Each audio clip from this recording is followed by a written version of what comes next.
തൻ്റെ പങ്കാളിക്കൊപ്പം ചേർന്ന് മകനെ ക്രൂരമായി ആക്രമിച്ചു എന്ന കേസിൽ യൂട്യൂബ് ചാനൽ അവതാരകയും സിവിൽ സപ്ലൈസ് മുൻ ഉദ്യോഗസ്ഥയുമായ യുവതി ചില ന്യായീകരണങ്ങൾ പോസ്റ്റ് ചെയ്തിരുന്നു. 12 വയസ്സുള്ള തന്റെ മകനെ ഉപദ്രവിക്കേണ്ട കാര്യം തനിക്കില്ലെന്നും മുൻ ഭർത്താവിന്റെ കള്ളക്കഥയാണ് ഇതൊക്കെ എന്നുമാണ് യുവതിയുടെ വിശദീകരണം. കുട്ടിയോട് വന്ന് കിടന്നുറങ്ങട എന്ന് പറഞ്ഞ് കൈ വാങ്ങിയപ്പോൾ ഉണ്ടായ പോറലിൽ കലാമിൻ ലോഷൻ തേച്ച് മുൻ ഭർത്താവ് കെട്ടിച്ചമച്ചൊരു കഥയാണ് ഇപ്പോൾ ഓടുന്നതെന്നും ആ കുറിപ്പിൽ പറയുന്നു. 10 പേരെ നിരത്തി ഇരുത്തി വാർത്താ സമ്മേളനം നടത്തി നിരപരാധിത്വം തെളിയിക്കാൻ കഴിയുമെന്നും പക്ഷേ താനത് ചെയ്യുന്നില്ലെന്നും അവർ പറയുന്നുണ്ട്. കേസും പ്രശ്നങ്ങളും കാരണം ജോലി നഷ്ടമായെന്നും മകനോട് അല്പമെങ്കിലും ആത്മാർത്ഥതയുണ്ടെങ്കിൽ അതിനെ ചെലവിന് നൽകണമെന്നും യുവതി മുൻ ഭർത്താവിനോട് അതിൽ ആവശ്യപ്പെടുന്നുമുണ്ട്. ഇതുകൂടാതെ മറ്റു ചില കാര്യങ്ങളും അവർ ആ ഫേസ്ബുക്ക് പോസ്റ്റിൽ എഴുതിയിരുന്നു. സർജറി കഴിഞ്ഞ് മെഡിക്കൽ ലീവിൽ വിശ്രമിക്കുമ്പോൾ കാമുകന്റെ കൂടെ കിടന്ന് കൊച്ചിനെ മാന്തേണ്ട കാര്യമില്ലെന്നും ആ എഴുത്തിലുണ്ട്. എറണാകുളം പോലെയൊരു നഗരത്തിൽ പണം കൊടുത്താൽ പോയി എൻജോയ് ചെയ്യാൻ നിരവധി സ്ഥലങ്ങളുണ്ടെന്നും കൊച്ചിനെയും കൊണ്ട് നടന്ന് സെക്സ് ആസ്വദിക്കേണ്ട ഗതികേടില്ലെന്നും അവർ പറയുന്നു. 6 വർഷം മുൻപ് ബന്ധം പിരിഞ്ഞപ്പോൾ കുഞ്ഞിനെയും കൊണ്ട് തനിച്ച് ജീവിക്കാൻ ഇറങ്ങിത്തിരിച്ച സ്ത്രീയാണ് താൻ. പ്രസവിച്ച ഉടനെ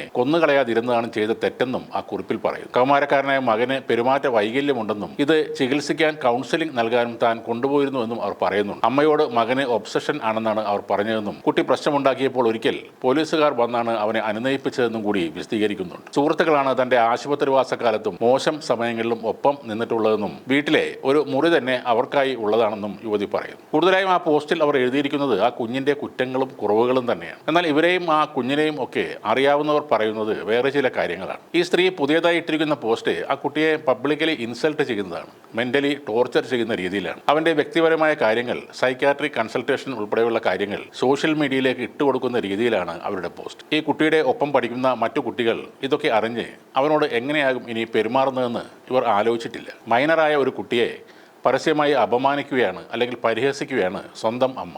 ഒരു കുഞ്ഞിനോടാണ് ഈ വൈരാഗ്യബുദ്ധി ഇവർ കാണിക്കുന്നത്. ആ കൂട്ടത്തിൽ മുൻ ഭർത്താവിന്റെ ഇപ്പോഴത്തെ ഫാമിലി ലൈഫിനും ഇവർ ഒരു ഭീഷണി കൊടുക്കുന്നുണ്ട്. ഈ മോനെ അവിടെ ഒപ്പം നിർത്തിയാൽ ശ്രദ്ധിക്കണം, നിങ്ങളുടെ കുഞ്ഞിന്റെ അവസ്ഥ എൻ്റെ വീട് അപ്പുവിൻ്റെയും പോലെ ആകും എന്നാണ് പറയുന്നത്. അതായത് ഇവരുടെ മകൻ ഒരു അപകടകാരിയാണ് എന്നാണ് ഇവർ വിളിച്ചു പറയുന്നത്. ഈ കുട്ടി ഇനി അവരുടെ ഒപ്പം താമസിക്കുമ്പോഴും മുൻ ഭർത്താവിന്റെ ഇപ്പോഴുള്ള ഭാര്യയുടെ മനസ്സിലേക്ക് അഡ്വാൻസ് ആയിട്ട് കുറച്ച് വിഷം കുത്തിവെക്കുകയാണ് ഇവർ ചെയ്തിരിക്കുന്നത്.